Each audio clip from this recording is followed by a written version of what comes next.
Welcome to Leadership Rules, where we believe leadership isn't just a role, it's a way of life. Whether you're leading a team, a community, or simply leading yourself, we're here to help you unlock the rules to lead your life with purpose and impact. I'm Nick Figlio with Marnie Stockman. We are co-authors of the book Lead It Like Lasso, and we're excited to chat today, so welcome to our podcast. Today's guest is LeiLani Quiray. Marnie? And LeiLani is the founder and CEO of Be the Change HR. So it's a company dedicated not only to providing top-notch HR services to small businesses, but also to make a significant social impact. And it's really interesting, I think, the connections that are made with what LeiLani and her team does. So under her leadership, Be the Change HR not only supports businesses in scaling with heart and purpose, but also runs really a commendable job readiness program for survivors of human trafficking, proving that businesses can indeed be a powerful force for good. So a very Ted Lasso feel to that. LeiLani's also an adventurer at heart, whether it's climbing in challenging terrains or completing Ironman 70.3-mile triathlons. Impressive. So today she joins us to share her insights on integrating personal development into HR practices, building supportive communities, and defining the rules of engagement that foster positive, productive environments. So we're going to dive in and hear all about Be the Change. So thanks so much for joining us, LeiLani. We are excited to have you. Thank you so much for having me. I'm excited to be here. So as Nick mentioned before we hopped on, we start with our Ted Lasso thing is biscuits with the boss. So it's a little rapid fire questions for you. So there's some icebreakers. So first concert, best concert. Ooh, my first concert was in 1999. I was 19 years old, and it was Rage Against the Machine. So it is hilarious that you say that, because I saw a meme this morning that says people always talk about Rage Against the Machine and they never specify what machine, but we're pretty sure it was a printer. Okay. So best concert, was that also your best concert? You know, I have been really, really fortunate to see some amazing acts. So I'm gonna list off a few. And then I'll end with my best concert. So I saw No Doubt in their final tour. I saw The Police in their final tour. But my favorite concert, and I've been 4 times already, and I cry almost the entire time. It's so beautiful, is a band from Iceland called Sigur Rós. In fact, next year I'm traveling to Europe to see, and I go solo. I go by myself, probably because I cry a lot. You just want to be there. Yeah, and it's just the most beautiful experience. It's a full orchestra and a band, and he plays an electric guitar with a bow and sings in a made-up language that's part Icelandic, and he calls it Hopelandic. That's my favorite. Oh, love it. I had to write that one down. That's a new one. We haven't heard that one before. Yeah. We'll have to take a look at that. All right. In the morning, coffee, tea, or something else? So I don't drink caffeine at home. Everybody's like, what? But I do drink decaf normally, but right now I'm on a tea only kick. So I drink whatever tea is in my loose tea in my cupboard. So tea for now. I'm with you on that. Fizzy water, sip it or spit it? Sip it. Okay. How do you do the other one?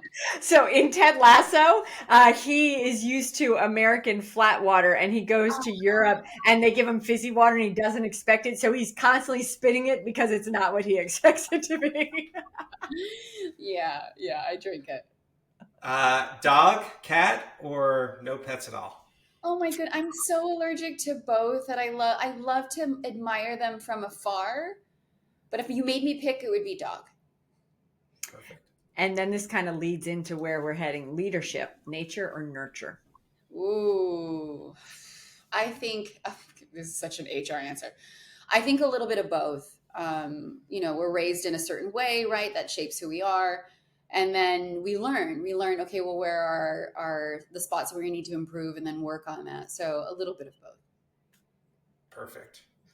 All right, well, let's get into it. So in the bio, when Marnie was introducing you, she talked a little bit about the Job Readiness Program for survivors of human trafficking, which we think is just awesome. I think a lot of people, and we've started businesses, a lot of people underestimate the positive impact you can have on a community and how that might impact your business or even your personal growth. Can you talk a little bit about the program and the impact that it's had on either yourself or the business, or in something something to that regard? Yeah. So I have been doing workplace readiness and job readiness in nonprofits for over a decade. And then when I started the business, I wanted to figure out how do I put that into a for-profit business. So that's why it's part of Be the Change HR. It's woven into our makeup. And as it stands today, we work with 8 nonprofits who help men and women who are trafficking survivors. And what it is it's a 3-part course, usually done virtually, although we do go in person to some of the safe houses that we go to.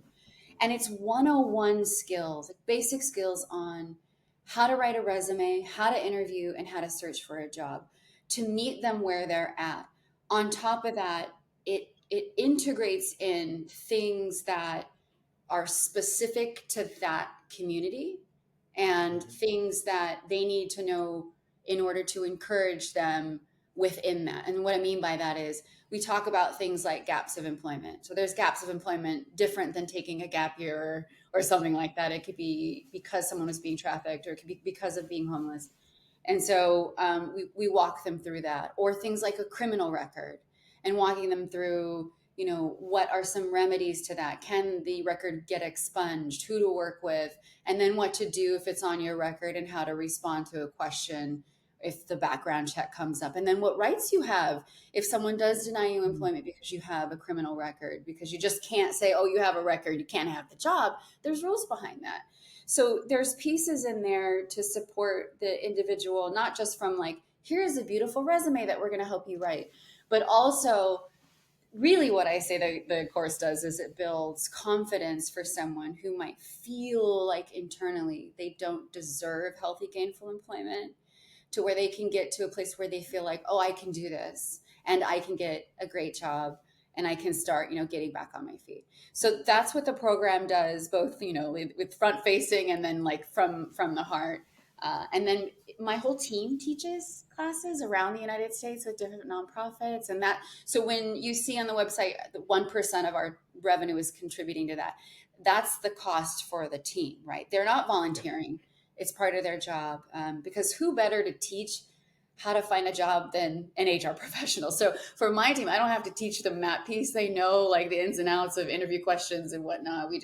We do walk them through, or have them go through a trauma-informed training to be prepared for this.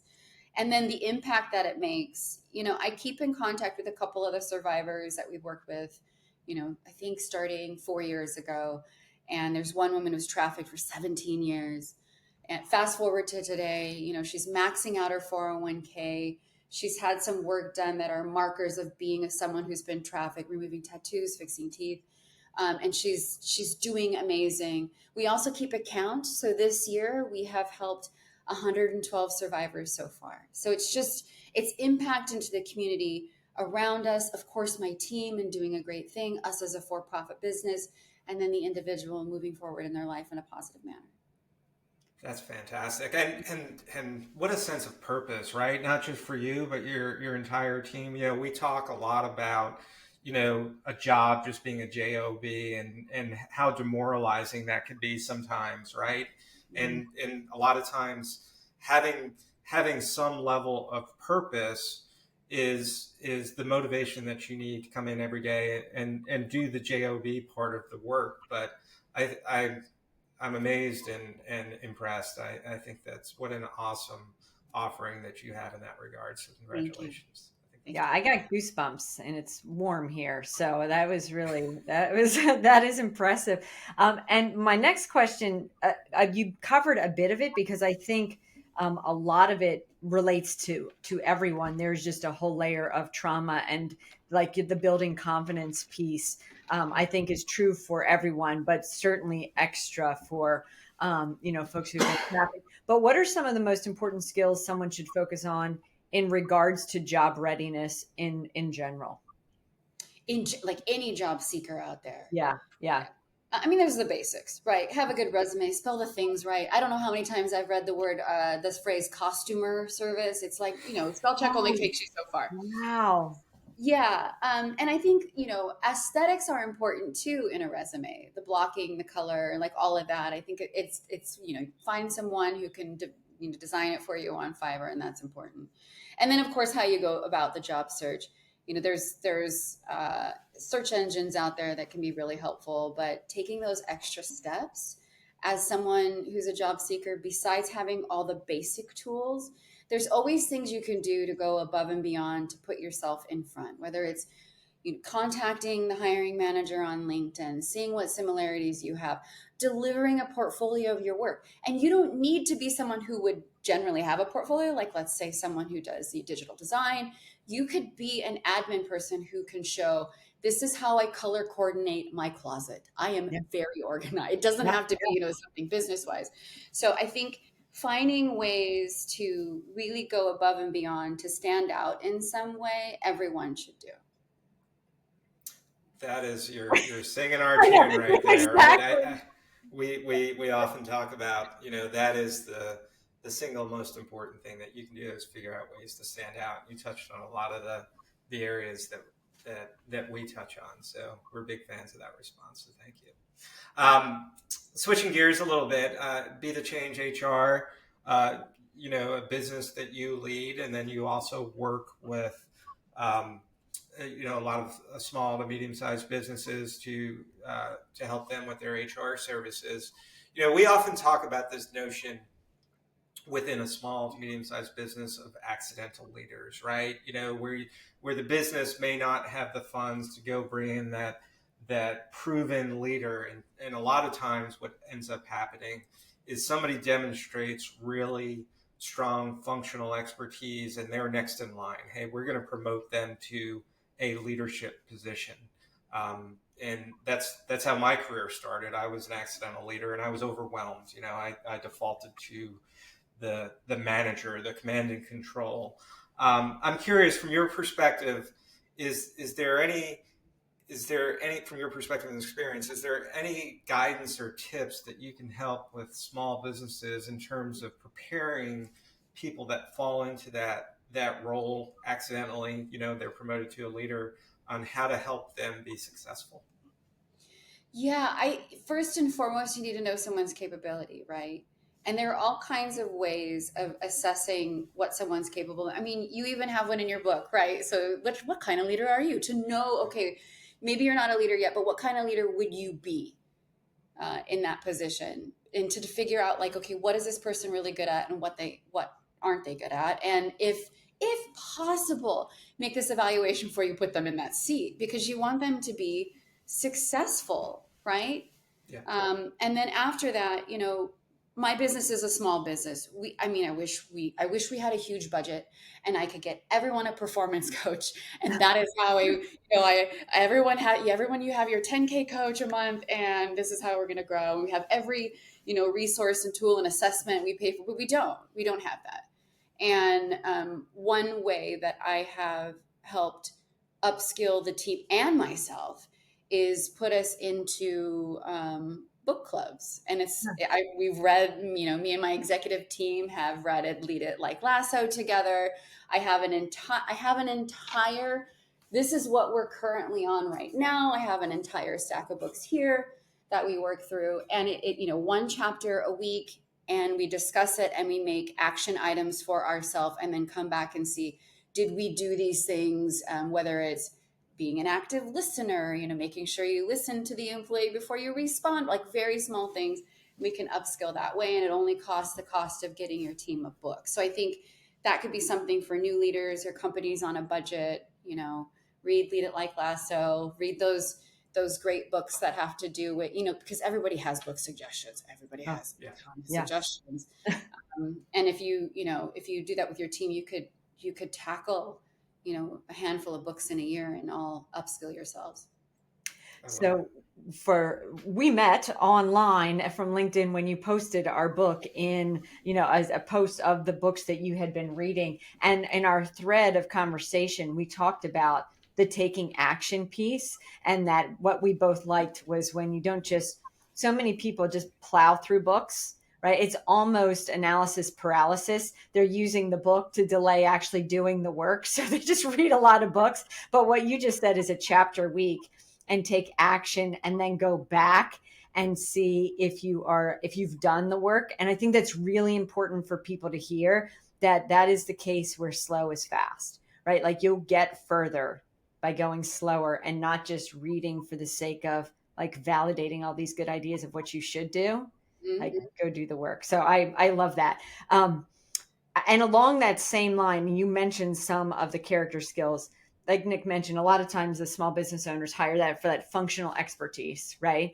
And so love that the book club idea, I think, is brilliant. But what are some of the like character skills or leadership traits? You mentioned a few of them. Are there others that you really focus on as you're helping companies? Like, do you agree that the soft skills are really critical for, like growing along the way? And what are the ones you think small businesses need to prioritize? Oh goodness. All of them.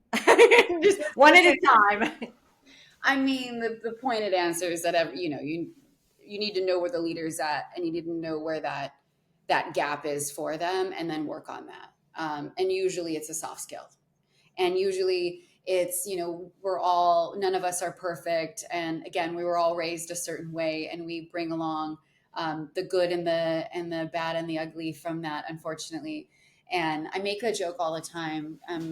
Outside of business, I think everyone should have a therapist, right, to figure out what that is, because that you bring that to work, and to notice what those things are within yourself that you do at work. Like, just feel when you get upset. Just take note. I get upset when this happens, right? Me, if you change plans on me last minute, I have a 5-star freak out and the whole world falls apart, right? I'm not very flexible in that way. And so I know that about myself. And so I go work on that. But in general, in an org, what we see as HR consultants that comes up quite regularly, besides the stuff your parents told you not to do, right? Like, don't touch each other at work, don't take other people's things, like those types of things. The biggest one is communication, right? Mm-hmm. I'm definitely like that. I have a bazillion things in my head, and then I direct one small sentence, and then 2 weeks later the team does something entirely different, and it's on me. I was not specific, and I didn't communicate clearly, and so they want to do a great job, and so they run with it and go, look, here it is. I'm like, well, that's not what I meant, right? And so that happens with leaders, that happens between teams. I think all of us have a lot in our head of, we think that person can see all those thoughts, and they can, how to communicate that. That'd be so much easier and terrifying all at the same time. So I'm curious, in your business, or as you're working with your clients, and if you're involved in the hiring process with their business, I'm curious, is there a way you lean one way or another in terms of when you're looking at kind of your ideal candidate? Is it more focused on the softer skills or the functional skills? Or does it depend based on what you're hiring for? I make the argument a lot. I think somehow in hiring individuals, we got too far with having requirements that aren't really needed for a job. Oh my goodness, yes. Right. It can widen the pool of candidates too, and offer more diversity. If you're not asking for an MBA from Harvard for an admin position, you don't need that, right? You got to figure those things out. So I think that's really important. But I will always go to, outside of measuring, okay, these actual like skills or education versus soft skills, I'll take it up, which would be soft skills, and that is a company's core values. Yeah. So, people are only going to fit in and feel comfortable and like they belong if the values match. And companies need to do the work first to figure out, well, who are we? And what do we value as an org? Or what do we value as an org? And what's the one thing that we really want to work on? And we can make that a value too. And there's many wonderful books out there for that. You have a section in your book as well on that. And so, it's important to say, I'll take our organization for an example. One of our core values is calming. The reason for that is that HR people tend to raise people's heart rates. So the whole idea is, you work with us, you feel calm.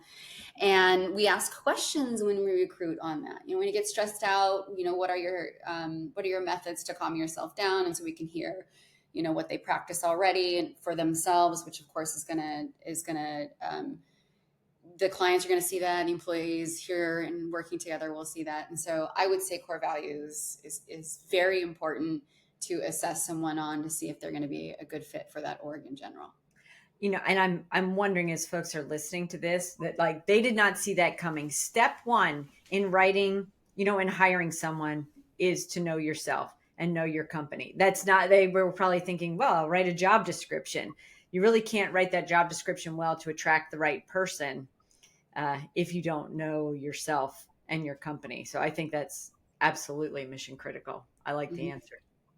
And do you think LeiLani, do you think a lot of companies actually go through the exercise of understanding what makes that company tick, their core values? Do you see that as a pain point, or do you, for the most part, do you feel like companies that you work with do a good job of identifying what makes them tick? I'd put them in thirds. I'd say a third are really great at it. They've really done the work. They know who they are. They know their core values. A third have done the work, but it's a bit topical.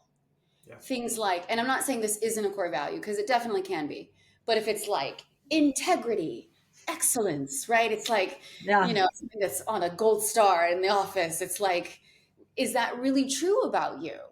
And then the other third, it is something is happening within the organization, and there could be high turnover. There could be, legal claims, all kinds of things. And we look at, well, what's going on here?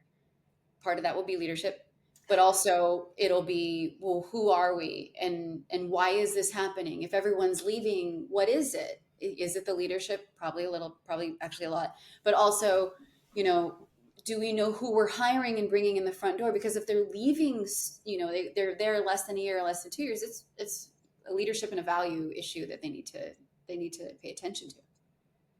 Yeah. I mean, it's funny. I mean, it's the entire reason that Marnie and I, before writing Lead It Like Lasso, we started our own company, because it was more that middle third, right? Where they claimed that the core values was X, Y, and Z, raving fans. But at the same time, they took away all of our resources to support our end customers. So there was that clash between the core values and how it played out, which is actually the culture. And I think everything that you said is true. You want to be in that first third where you've put the time in, you're intentional, and it's actually reflective of the culture and how it plays out.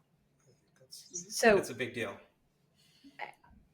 So you're HR leader with a different sort of expertise as well, with the whole notion of making a social impact. Are you seeing any trends in leadership development around the area of social impact? Like how? No. Okay. I personally am not. Are you sad about that? I think as businesses as a whole, yes. Right. You've got things like the certified B Corps out there. You have social impact models. Yeah. You have businesses for good. And then you have it being important to several of the generations that are in the workforce right now of having a company that has a purpose. Yeah. So I think in that way, yes. Do I see it like at the leadership level? I would say when I do, it is affiliation with some type of nonprofit and something that someone does in order to support that. Definitely. Yeah. So I'm curious, LeiLani. I mean, I think you've been very successful with your company. You're speaking a language that you're our type of people, right? Everything that you're saying, we absolutely agree with. Did you ever have a mentor, or is this something that you kind of picked up just through reading books, through experience? I'm curious how you got from where you started to where you are right now. Yeah, I think my story is probably like a lot of folks. I don't have any notable mentors. I've had some great coaches. I've had great therapists. I've also had a lot of lived experience.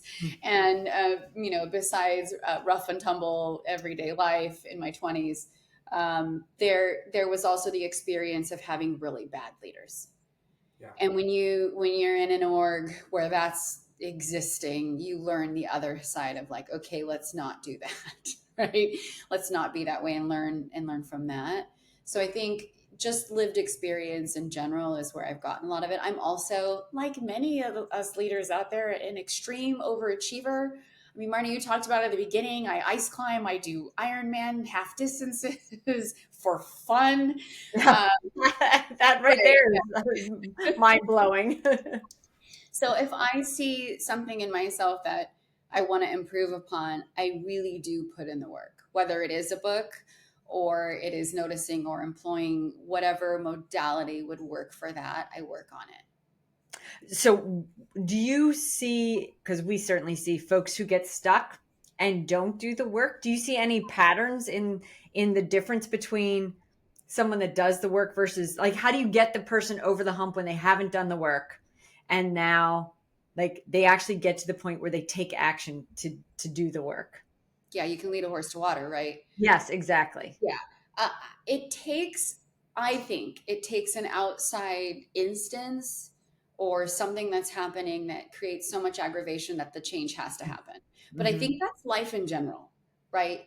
It's sort of like someone doesn't want to sit in their own BS or experience the thing again or sees how much it affects someone. And it can, if we talk like simple, in the business, HR metrics talk about turnover. If a manager has a lot of turnover, they have to, it's you. Take a Everybody look. knows people don't leave companies, they leave managers. Yeah. And so in those instances, hopefully that is a wake up call to change. But again, this is just like a micro of what life is.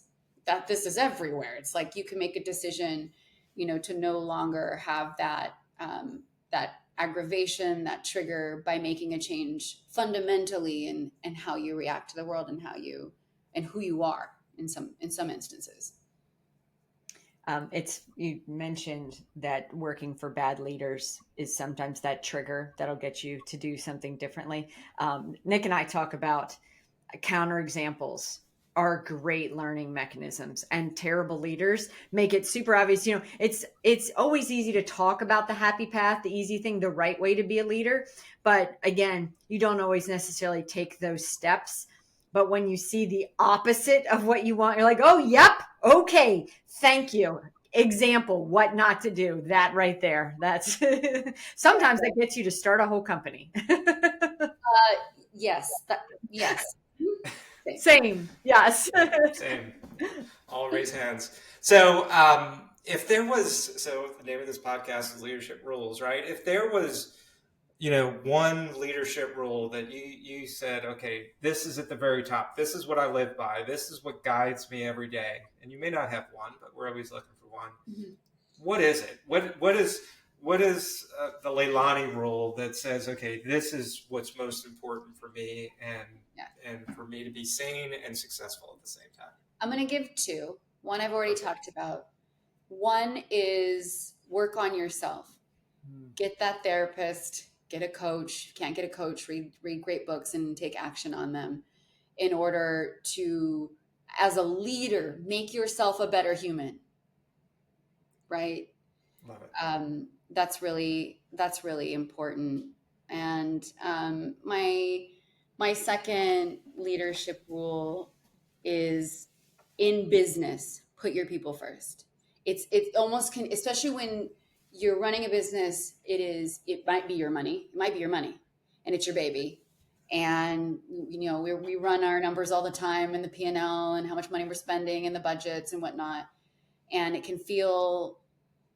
it maybe can feel backwards to say, I'm going to take really good care of my people, and the results will be that the business will thrive in many ways, but also financially.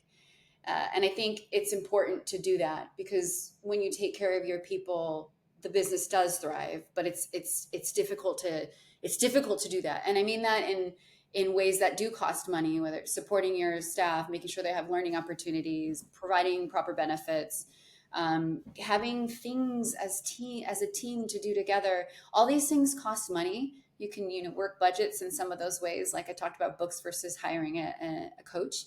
If you can hire a coach so you have that money, do that. That's amazing. But I think putting your people first and making sure that you take care of them, they'll take care of your business, and then everybody wins. Love that. Yeah. Love that. We would probably add, you know, you know, in addition to taking care of your people, take care of your customers as well. And I'm sure you do as well. And you also take care of the community, which, win, win, win. Curious, have you ever read the book The Go-Giver by Bob Burg Oh, and John David Mann? Yep. Yeah. It's one of our commandments. It's one of our pillars. And, the whole notion of, your true worth is really how much more you give in value than you take in payment, and that's with your employees, with your customers, with your community, and everything that you've been talking about today is very much in alignment with that. So, not surprised that you read that book. Yeah. So I'm curious, what's a good fit for you? Like, what companies do you love to work with? You'd always need that culture fit. And where can folks find you? Because I think your message definitely will resonate with folks. And so what's an ideal person for Be the Change HR? Yeah. So our clients either do not have internal HR at all, and someone's doing it that shouldn't, like the owner or the bookkeeper. They just shouldn't, right? They have better things to do. Or a junior HR team or an HR executive who needs a strong bench to come in and run projects or help be like the architect of what the department needs to do, like a fractional HR person. So those different situations are great for us. You can find us at bethechangehr.com and on almost every single platform out there at Be the Change HR. And then you're welcome to connect with me on LinkedIn as well. Absolutely. That is where we found you. So we found each other. Yeah. We've super appreciated the chat because I think, like Nick said, your message resonates with us. Absolutely. Yeah. Thanks for joining us. And we'll be sure to put your LinkedIn profile in our show notes so people know how to do that. Awesome. It's been an honor. Thank you. Thanks, LeiLani.